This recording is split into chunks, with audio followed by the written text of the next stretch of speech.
Okay, this is going to be our practice video for October 19th. I believe it's the 19th. So we worked on scooping up the violin.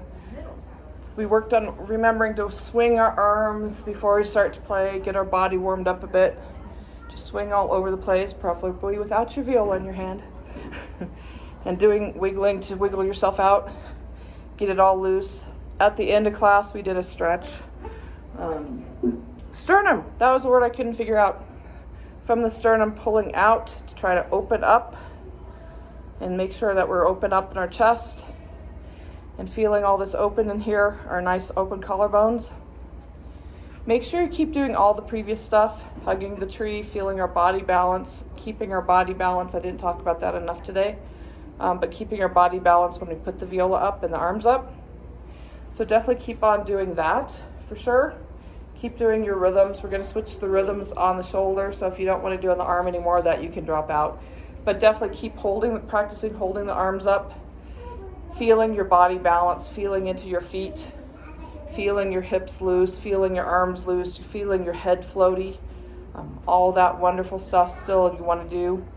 And keep practicing the bunny for the bow. Keep practicing, this up and doing this motion on the bow, the open shut motion. My camera's not short enough, but keep doing that for sure. And then today we scooped up the viola and the bow. We did our rest position again. We put the bow in the bow hand as well for it. Just a little bit lower. So we could do that. We did our collarbone touch on the viola side. So remember, we want to feel our collarbone, feel how it is, so we're going to find a nice place for the viola to rest. And we touched the collarbone, came out, open, shut, to try to find a nice place where we want our arm to be when we put the viola up. We did our viola placement, came out from rest position, make sure you take your arm out, put it on our shoulder, rest it on the collarbone, let it sit down, feel your head be loose, feel your head be floaty. So it's comfortable there, and the viola is actually resting on the collarbone, and then the shoulder rest fills in the space between the viola and the chest. And then if you want to turn your head a little bit to see your fingers, that's okay.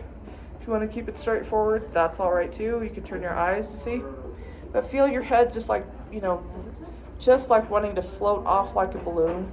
Feel your feet into the ground. Make sure your hips are loose and your knees are loose and not locked. So we did our viola placement. You can walking in place is a really good thing to do because that helps your hips be loose, or walk around the room. That's not going to work video wise, but you can walk around the room. You can count to 30. You can listen to the other recordings of the Twinkle or of the rest of the pieces for the rest of the year. But you want to be listening to both of those recordings. Ideally, you want to do this viola placement, do it like 5 times in a row at least. And then go back through, do everything we did, and come back through the list like 3 different times. We did not talk about that in class, but for practice, that was what would be really good, is like do it, do some other things so you have time to forget this one, then come back and do it again so that you reinforce it. It's a lot of muscle memory at this point. So after we did put it up here, we put our hand to the bout of the viola. And when we did that, the palm is touching here. Our wrist is pretty straight. This part of our hand is straight. We're not all bendy. This is straight down here. We have our mouse hole space. On my hand, that line at the base of the first finger is even with the black part. It's even with the fingerboard. So if I open up my hand, I can see that is there. And then my fingers are loose. They're able to move. They're not squished together. They've got some space between them. They're just there. My elbow's basically in front of my shoulder. You can experiment with feeling those collarbones open. Your elbow may come out a little bit more then. We don't want to be out here. Remember, our fingerboard's 45 degrees. So you want to practice doing that. And again, you can march in place and count to 20. You can listen to the recording. That's a great time to listen to the recording. You can, drop your hand down, do something else, come back to it.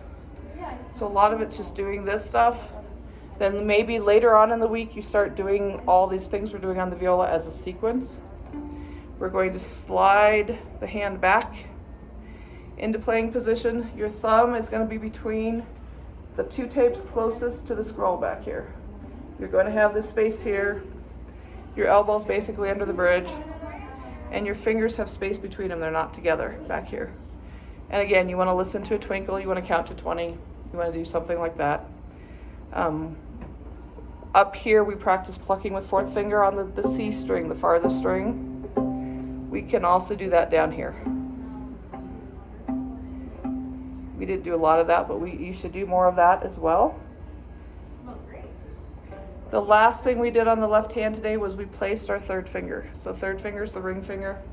Your third finger tape, so third from the scroll, 1, 2, 3.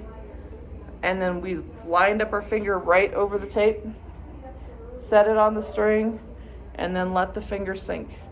So we want to keep this all curved back here. You want your fourth finger up. I'm putting it down so you can see the third finger. But we've got that all curved back here. You can practice lifting and lowering that third finger. And you can practice holding it down to feel where it's at. Wiggle your thumb. Make sure you're not squeezing with thumb. Make sure you still got your straight wrist when you're doing that. So next week we'll do the other ones. And like I said, go through the whole sequence several times every day, like at least 5, but it's really good to do everything, come back to the beginning, do it again. Then we did our bow hold, our bunny, fingers go, thumb goes on those 2 lines, make everything curved and relaxed and released. We've got our hole here. And then bunny can slide onto the metal. Pinky goes on top.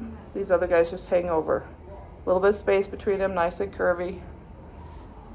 This knuckle here is flat with our wrist. Looks like that on this side. And then my bow is on my viola shoulder. So the bow's on the left shoulder. My wrist is all flat, and I'm going to do my rhythms. We pull out first or down bow. Mrs. Twinkle, stop, stop. Again, you want to do each rhythm like 5 times or 10 times. Mrs. Twinkle, stop, stop. Then we do twinkle pop with our rest. Twinkle, freeze, pop, twinkle, shh, pop, twinkle, shh, pop, twinkle, freeze, pop. This part is staying still, this part's moving. Zip, twinkle, zap, twinkle, zip, twinkle, zap, twinkle, lollipop, lollipop, lollipop, lollipop, twinkle little baby brother, twinkle little baby brother, grandpa, I left out lollipop, no, I did do lollipop, okay, grandpa, grandpa, grandpa, slow, and then the up bow, grandpa, grandpa, grandpa, slow. So you got the 6 rhythms, Mrs. Twinkle, stop, stop, twinkle, shh, pop. I'm going to do another one, twinkle, shh, pop, zip, twinkle, zap, twinkle, lollipop, lollipop, twinkle little baby brother. And think about your bow not wobbling all over the place. Try to keep it on the same line. Grandpa, grandpa, grandpa, slow. Then we did our windshield wipers. And that's a great pinky workout. We did stirring the cookie dough with keeping the bow hair looking at us the whole way around. And we did up like a rocket, down like the rain, back and forth like a choo-choo train, round and round the great big sun, land on your head, curve pinky and thumb. So make sure that thumb stays curved too. Get up like a rocket, down like the rain, back and forth like a choo-choo train, round and round the great big sun, land on your head, curve pinky and thumb. The next thing we did was with the viola and the bow. And so we had our viola on our shoulder. We landed our bow on the A string. So the A string is the skinniest string. So we put the bow on the A string, And then we made sure it was the same distance from the bridge. So we don't want this, we don't want that, we want it parallel to the bridge. Use a mirror if you need to, or look at your bow and make sure it's the same distance from the D string as it is from the A string. Then we pulled the bow out. This is about keeping control of the tip. And we landed the bow in the same place without making any sound. And that's where the tape is at your bow. And we did push up with the thumb to go to the D string, which is right next to the A. And we found our elbow and let the elbow lead the way back to the A. Thumb leads the way to the D, and pause there so you know where the D is at. Elbow leads back to the A. And again, you want to do this like 10 or 20 times, and then go back through, do everything several times a day so that you just reinforce it. And then still keeping pulse, keep to the other ones. Next week we will play our rhythms on the A string. We will put the rest of our fingers down, and we might even start playing some other things.